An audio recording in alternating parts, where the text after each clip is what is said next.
It's member-supported Hawaii Public Radio, and all things considered, we're in our Atherton Performing Arts studio. It's one of my favorite parts of the station to ever come in. Even if there's nobody else in here, I like to just come in here by myself sometimes in the dark.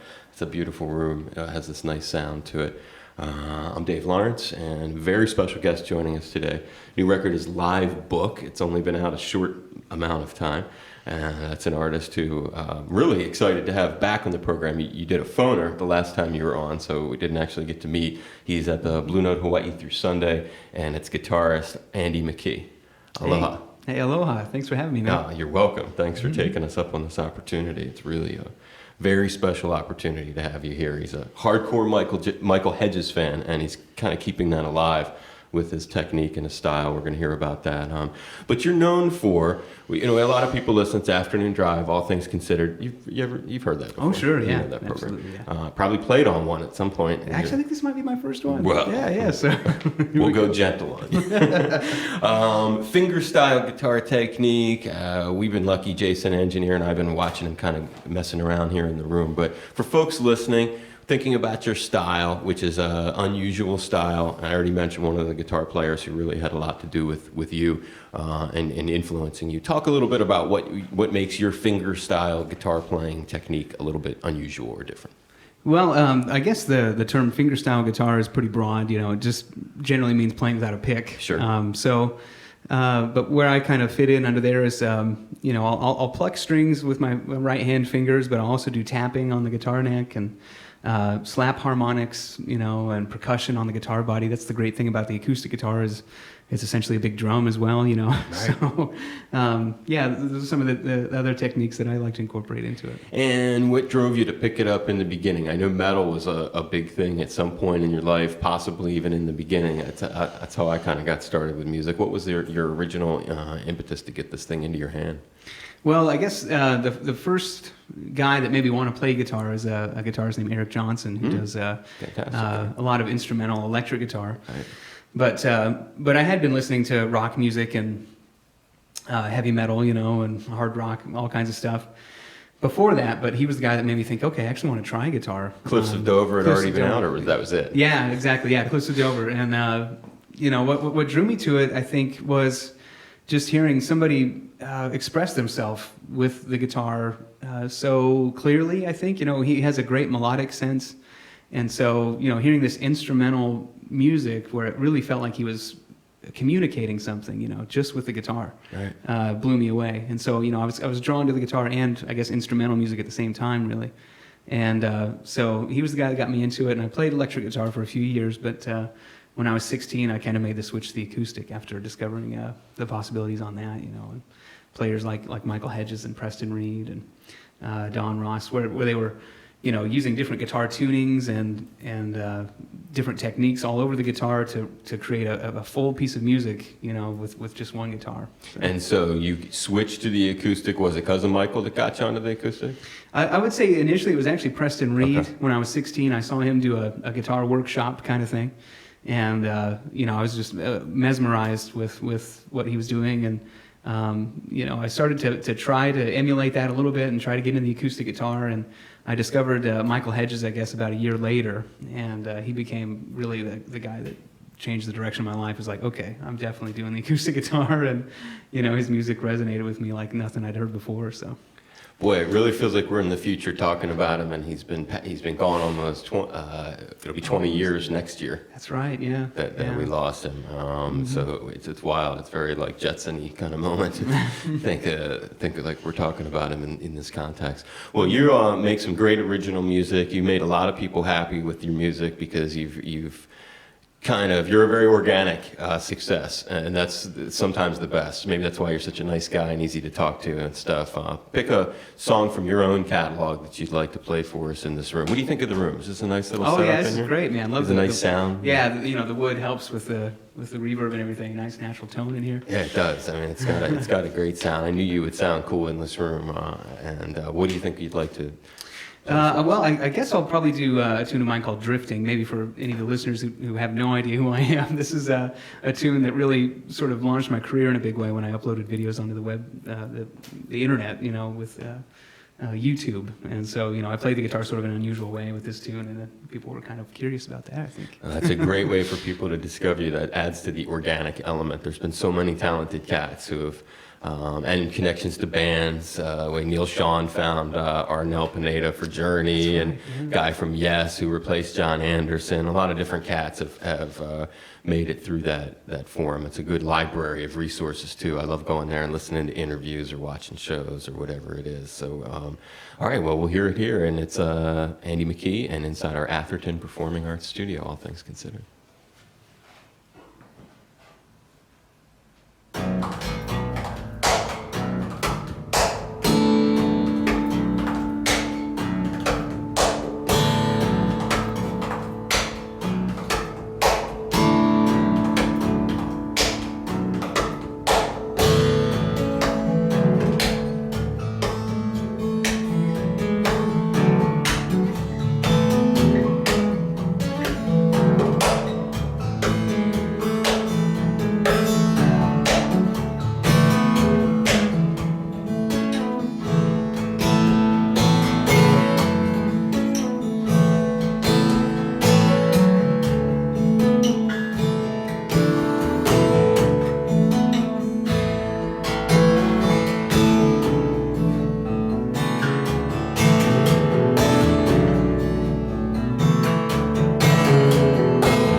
That sounds so good. Andy McKee, Atherton Performing Arts Studio, all things considered, HBR, and man, that really does, is so reminiscent of how I can see how you were so influenced by Michael Hedges. I mean, there is when you think about guitar players and stuff, not a lot of other cats did that sort of, like using it like you described it so well. It's a nice drum. Yeah, that's right, man. Yeah, he was, it's a shame that more people don't know about him. I mean, he was every bit the revolutionary guitarist as, say, Jimi Hendrix, in my opinion. I mean, he changed the whole world of steel string acoustic guitar, back in the early 80s. And he just, I don't know, not enough people found out about him, I think, before he passed, so. It was a short, and it's funny you mentioned Hendrix, He had a longer run than Jimmy, but still Yeah. similarly compressed and short. Because what you just point out, he didn't really have that long of a run. Watching My Life Go By, was that 84 or 85? It was one of those 2 years. Yeah, I think it was 85. Yeah. 85. What was your first record that you were exposed to him with? I guess it would have been actually Taproot was the first one that I had. I discovered him, unfortunately, the year that he passed away, just a few months before he passed away. And I was going through some old Guitar Player magazines and found him. And so, who's this guy, with crazy long hair and a harp guitar? He had that on the cover of the magazine. So started to read about him, and there was a little record you could tear out of the magazine back then, the Guitar Player. And there was a song from him on there, and so that was my first. Those little it's called a sound page. Yeah, 7-inch thing. And so I went out and bought the albums I could find. I could only find Taproot at that time, but that was it. And then I, got Aerial Boundaries and all that stuff. So you were seeing him with that crazy harp guitar. Is almost the visual that drew you in? Yeah. At first it's like, what is this? Who is this guy? I think I'd heard his name before, but just had no idea. And then hearing it was just like, oh man, love this stuff. What an under the radar cat. All these years later, still, you wonder if it was because he left so early that kept him kind of in the box, and not a lot of people know it. He dropped that name to folks. Often they just look at you with a blank stare. Yeah. And you picked up this percussive. The other cat that you're really into, did he have any of that percussive thing? Yeah, that's kind of a real trademark, I guess, of Preston Reed, is his name. He has a very percussive style. So that was, very influential to me too. Trying to hit the guitar on different places, to get different drum sounds. So.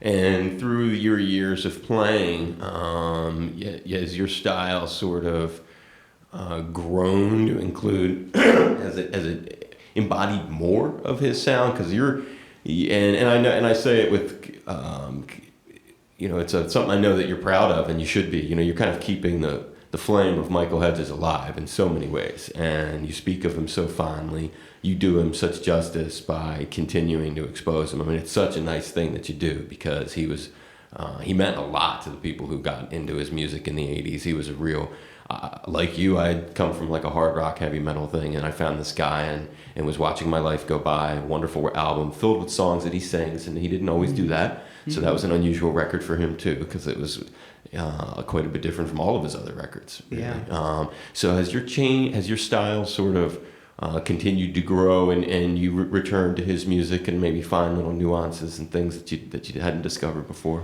Yeah, sometimes I guess. Like as you kind of mentioned there, I've been trying to make people aware of him. Over the last couple of years, I've started to play one or two of his tunes in my set, just because it seemed like there's so many young people, particularly, just have no idea.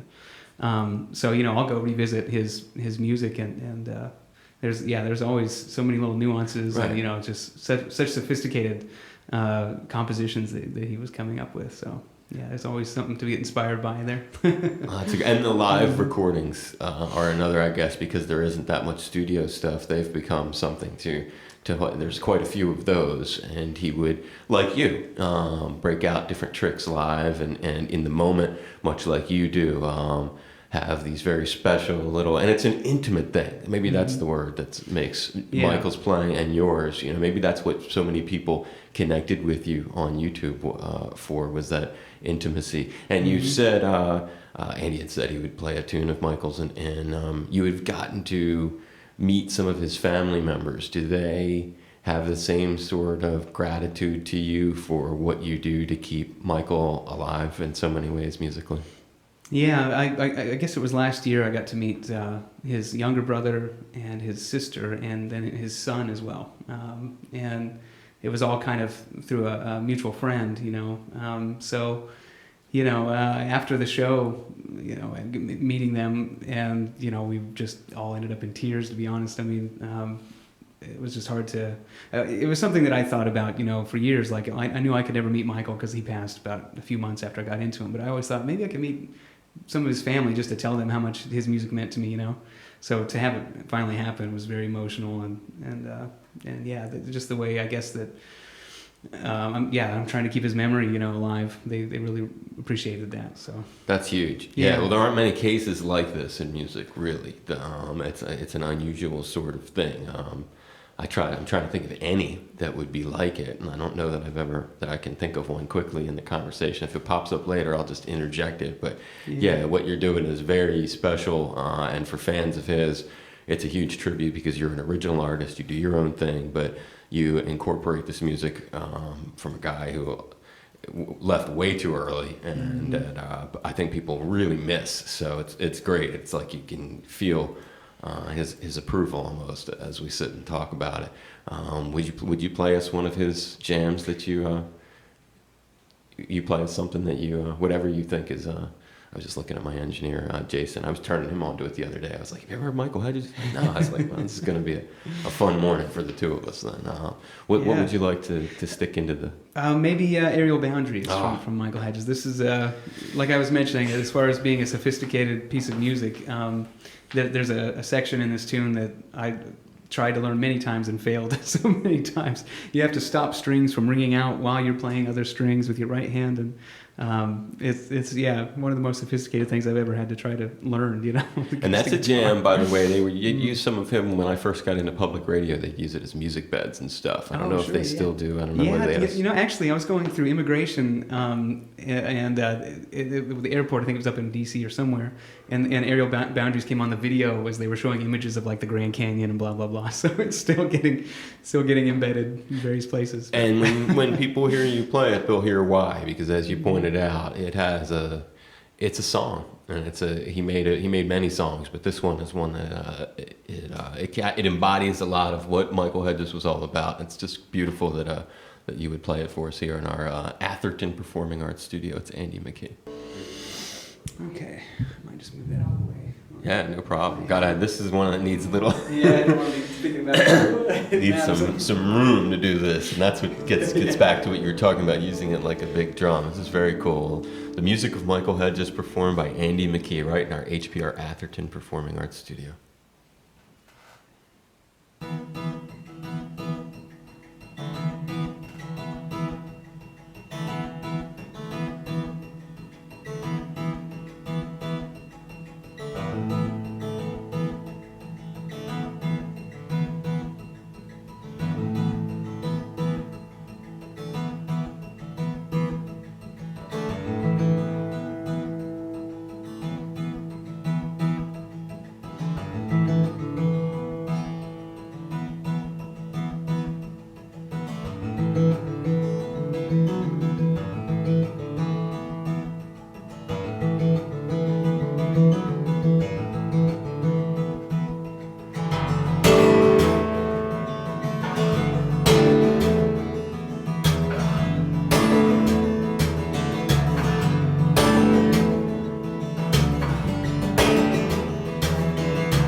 Andy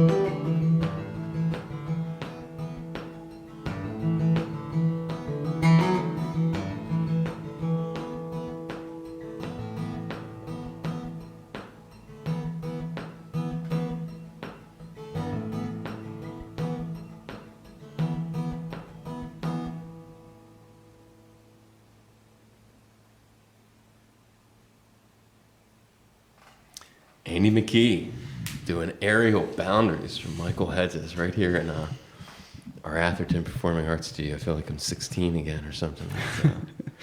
And it's such un-80s music, huh? Considering that it was that's where this guy came out of, you know what I mean? That's Yeah, I guess so. Yeah, it's so redemptive of an era that had a lot of schlock and bad times and bad stuff, you know, and then there's this. It was like he was coming from like, you know, another planet entirely, like Neptune, you know. For sure, yeah. Yeah, he was doing something quite different, for sure. He really was. And you do it so well. Such a huge tribute to him, and just a beautiful thing. I can't tell you enough. I'm sure all the people who really love his music just would thank you again and again for keeping him alive. I mean, you don't get to talk to anybody. Talk to so many people on this show. Nobody would even, a lot of them don't even know who he is. Yeah. Let alone would do what you're doing for him. Well, it's my pleasure, man. He really changed my life. So, you know, I think I owe it to him to spread his name, you know. It's wonderful. And you've, cool thing about you've just came back from a tour of Asia. You've recorded with Asian cats. You've had, we talked a little bit about, Andy's one of these guys who YouTube did a lot for him. It's become a powerful tool, YouTube. Oh, yeah. It really is. It's a useful tool. Some people say it's hurt the music industry in a lot of ways because, you know, if there's a new song and you love it, you know, it could be like, oh, there's the new Monster Magnet song and I want to hear it. And I'll just go to the YouTube. I'll play it again and again. You hear it 20, 30 times in a row. You could burn yourself out with the song in under a day and never need to hear it again. It's like That's we're living in a new era, right? Yeah, Considering... So that's a neat thing about you. You've got a foot in the 80s of this whole other kind of era, but in a unique way. And then you have a real foot in today because you were sort of discovered through that. Mm-hmm. And did that lead to, like, what got you to be so big in Asia where you constantly recorded with different cats, you're touring over there? It seems like they really appreciate you. Yeah, well, you know, it's kind of funny that's the first part of the world that I got to play in, and this is like pre-YouTube, in fact. In 2003, a promoter in Taiwan heard about me, and I had done well in some guitar competitions, and so that was kind of how he heard about me. And so he invited me to come to Taiwan, and you know, did gigs in Taipei and Tainan and Taichung, and just around the island, you know, tiny little Taiwan. And then I would go back, and I was teaching guitar lessons in a guitar store in Topeka, Kansas, where I'm from, you know. But that led to opportunities to go to Japan and then Belgium too. A Belgian guitarist heard me. He said, "Why don't you come? Let's do some shows here." So we did that. And then later China itself and Japan. So, you know, all that stuff was still before the YouTube thing even happened. So I don't know, just you know, early on they kind of heard about me, and so I got to go over there and play, and they just seem to have an appreciation for this style that's almost unique to the world. I mean, there's a guy doing fingerstyle guitar in in Japan named Kotaro Oshio, and he's like a MTV superstar. I mean, it's kind of crazy. So, you know, they kind of appreciate, I guess maybe the intricacy of it and the you know, all the focus that it requires to kind of play this type of music. I think they have appreciation for that. That's a good point. Mm-hmm. Right, the intricacy, the concentration and stuff that goes into it.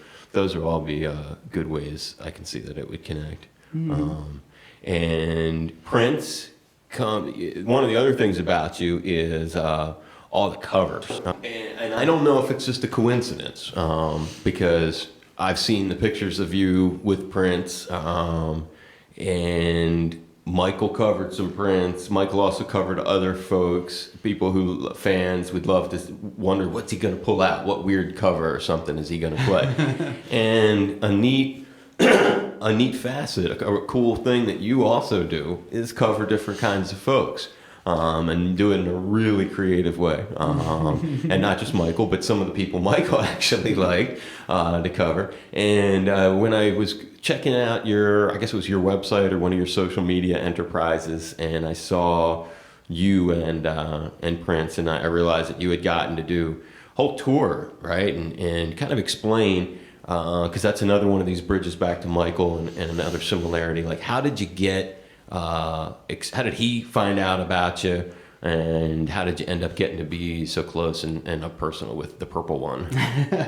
Well, I got an email, I guess it was 4 years ago, from my managers just saying, "Hey, you gotta check this out." And so it was from Prince's management saying that he wanted to collaborate, And so of course, I thought this was some sort of joke immediately. Like, I called my manager and said, "Okay, what's going on? Who sent this actually?" But it turned out it was real, And so I went up to Paisley Park and met him and the bass player and the drummer, and we jammed a bit and played some of my instrumental, original music, and he said, "This is great. What are you doing this year?" And I'm just like, "Oh, I'm not doing much in May." And so he's like, "All right, well, we'll get together, figure something out, And so I didn't know if he was, wanting to write new tunes together or what. I had no idea. But the next thing I heard, he booked 9 concerts in Australia, and he wanted me to be the guitar player on it. So we got together one more time and worked on a medley of some tunes and had that all set to go. And before I got out there, though, I got another email, and it just said, "This is your outfit" in the subject line, And it turned out he wanted me to wear like this 50-foot cape and, have images of like the universe projected on the back of it. And I don't know. I felt so uncomfortable about it. I couldn't do the cape thing. So I was like, "Man, can we do something else?" And so there was. That's a great story. Yeah, I just, I felt embarrassed. I don't know. I usually just wear really simple type clothes, And so having like some astral cape with the universe on the back, I just felt so weird. But so there was one of the dancers wore the cape, and I just played guitar. And so at the start of the concerts, I sent him an MP3 of me doing Purple Rain, like an acoustic version, and he liked it. So I did that to start the concerts, and this lady wore the cape, and then we went down an elevator, and then explosions, and the band kicked off, and then I came back for the medley at the end of the night, and we did 7 or so songs together. So you're part of his band. It was more like a special guest thing, like special guitarist Andy, like in the program, for the tour, it said special guest Mr. McKee. But you were collaborating with him as part of his show. So it was like a special guest that was, even though you're saying that in the program it looked more like an opening act sort of thing, but not like I was in the band, like I was just a special guest for the tour or something like that. But yet you were part of. We played with the band though, for sure. Yeah, that's just that's some heavy stuff. It was. I mean, it was a huge honor, and he really was a musical genius. I don't know if most people realize just that. Gosh, he played all those instruments, and he wrote all those tunes, and it was just inspiring to be around a guy like that. The cape thing come from him or management? It was him, yeah. In an email. He actually did a drawing, which I still have. So he emails you directly? No, it was from, he always would have an intermediary, like his manager, just because, I figured he doesn't want his email to get out there, so. But no, you could tell it was his, writing, and he was always using like the number 2, or the letter U in place of the word U. That was something he was doing before people texted. He was the original guy to shorthand. Yeah, shorthand. Yeah. Wow, what a great story. Yeah, man, and I just felt honored that he liked what I did. And at the end of that run, though, I sent him one more email. It wasn't really my gig. I think he was wanting to do more stuff, but I felt I like to write, my own tunes, and I get such a joy out of that and being able to express myself with the guitar that way. So, I said, thanks for the opportunity, and I figured I'd never hear from him again, but he did email a couple more times about actually doing an album of acoustic arrangements of his tunes. And so, I guess probably 3 years ago or so that an email like that came in, and I sent off an MP3 of me doing one of his tunes, and then just never heard anything. And then just in December, I got another email about doing the album thing. And then, a few months later, he was gone. And so the album never happened. It never happened, yeah. But it was just, like I said, man, I just felt honored that he even, knew who I was and liked what I did, because I really had a lot of respect for him. Oh, it's huge for him to want to collaborate with anybody. I'm sure anyone who wasn't already like a humongous star would be blown away. Like, what is going on?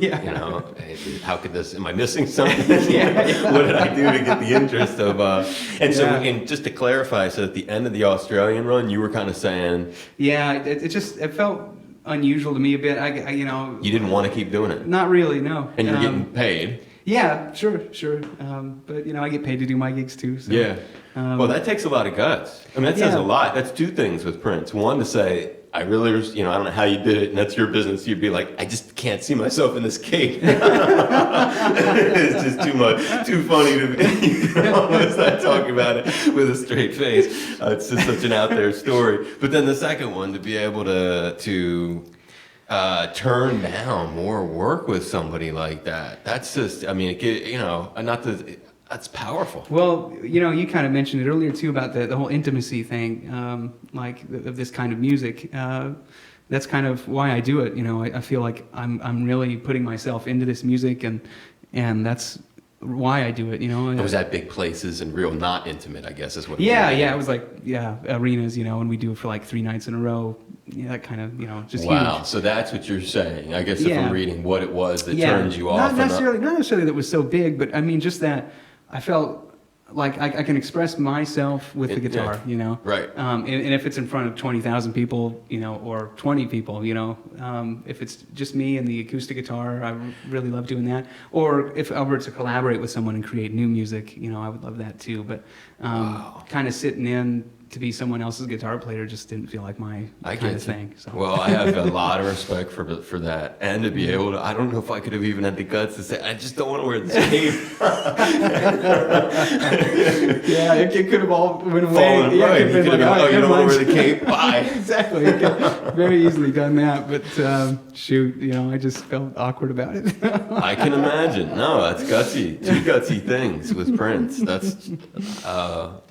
leaves something to think about. Well, you got to be honest with yourself. If you're gonna enjoy your life, So I just try to be honest. Are there videos? Are there lots of? Did you get a bunch of material? Unfortunately, not really. He was very concerned about the use of his music and all that. So he had people watching out on YouTube and stuff. So there were a few videos for a while, but almost a week later they were gone.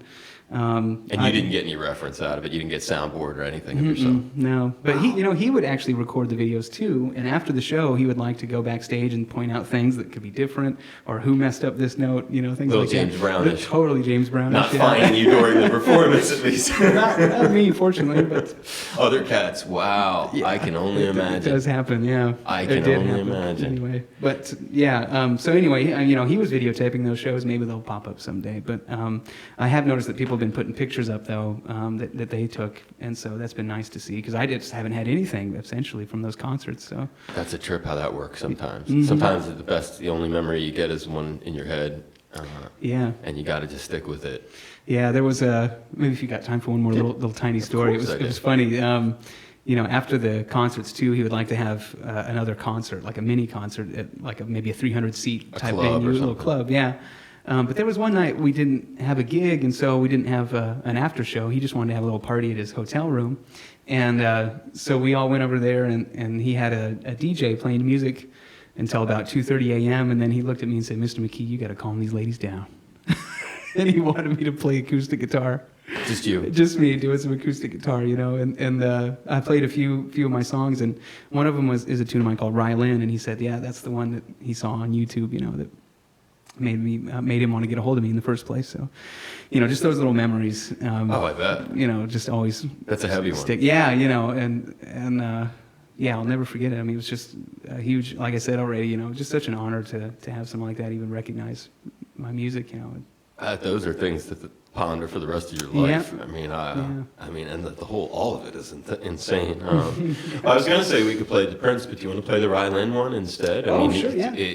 Because I like to give a little more exposure to your stuff since we had kind of negotiated another cover to come up later. So yeah, let's hear that, and I'll give you a moment to retune. Andy retunes everything for each of these specific songs. Andy McKee in our Atherton Performing Arts Studio, telling stories that you just really unusual stories. Yeah. What would Michael think about all that, huh?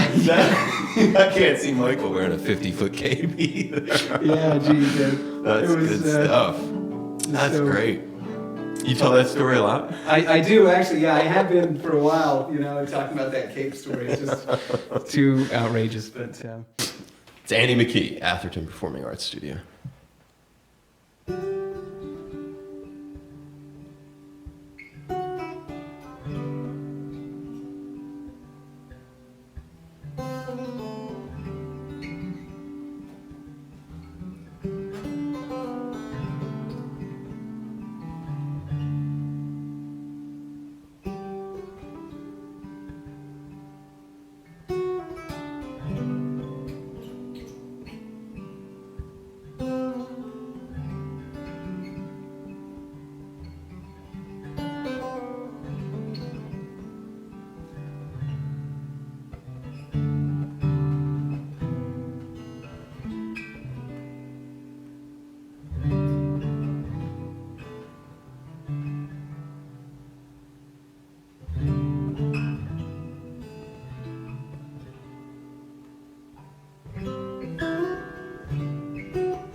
McKee Atherton Performing Arts Studio, and important song in your career, and one that you jammed in the that was in the hotel room with cooled the girls down. Right? Yeah, that's right. Yeah.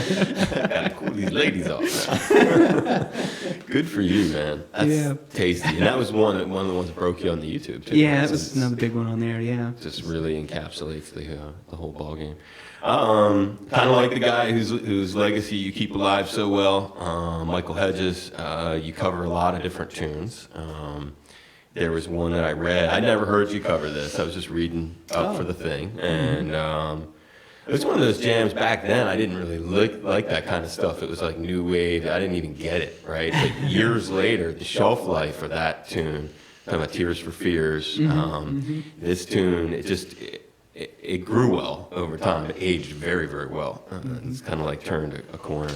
And I understand that you play it. You said you'd be willing to do it maybe as like a finale to our little set here. Would you mind laying Everybody Wants to Rule the World into the Sure, man. into the set list of your experience here? And just can't thank you enough as a Michael Hedges fan for what you do. When I had you on the phone, it was really fun to talk to you, but this is so much better. Yeah, and just to really tell you again, I appreciate it. Sure, a lot of other people appreciate it. It's a great mission to pay tribute to anybody who's done something special. You know, it could be, our parent or something. It could be someone else who's, it could be Martin Luther King. I mean, there's so many people who we find inspiration in life. As a guitar player, got so little exposure, so little recognition, so few people know who he is. And you have such an original style, yet you pay tribute to him. So just really know that a lot of people who are hardcore Michael Hedges fans are grateful to you. It's great that you met his family too. Must have been a powerful thing as you described that encounter with them. I can only imagine. Because they don't meet people just like I don't get to meet people like that. Either do they. I mean, there aren't a lot of guitar players out there who are doing that. That's true, man. Yeah. This cat. And he, as we mentioned earlier, was a fan of covering esoteric material in his shows. So did that inspire you to do that, or did you just do it yourself naturally? Well, I just kind of did it naturally, I guess. I mean, I don't really sing yet. Maybe one day I will, but I always liked, 80s tunes a bit. I was born in 1979, but some of the first music I heard was, MTV stuff in the 80s, and all that. So, I just thought it'd be fun to try to do some of those on the acoustic guitar, and so I came up with an arrangement of the tune Africa from Band Toto, and then some other things. I did another Toto one, and then this too. This is Tears for Fears. Everybody Wants to Rule the World. And it's just fun to try to capture those melodies on here and all the harmony and try to convey the tune in a new way. In an intimate way too, which is really your the reason that you kind of like struck out and said, "No, Prince, I gotta get back to my intimacy," and this is a great venue to capture some of that in. So you're a logical one to play in this room. Really appreciate it. Thank you for coming today, and love to hear your version of that. All right, man. Atherton. Thanks, man.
It's been a very special day here in our Atherton Performing Arts Studio. HPR, member-supported Hawaii Public Radio, all things considered, at the Blue Note Hawaii through Sunday. And Andy McKee, really grateful that you would be willing to come over here and do this for us. And I hope you've enjoyed being here as much as I've enjoyed having you. Thank you very much. It's been a pleasure to play for you today, man. Thanks.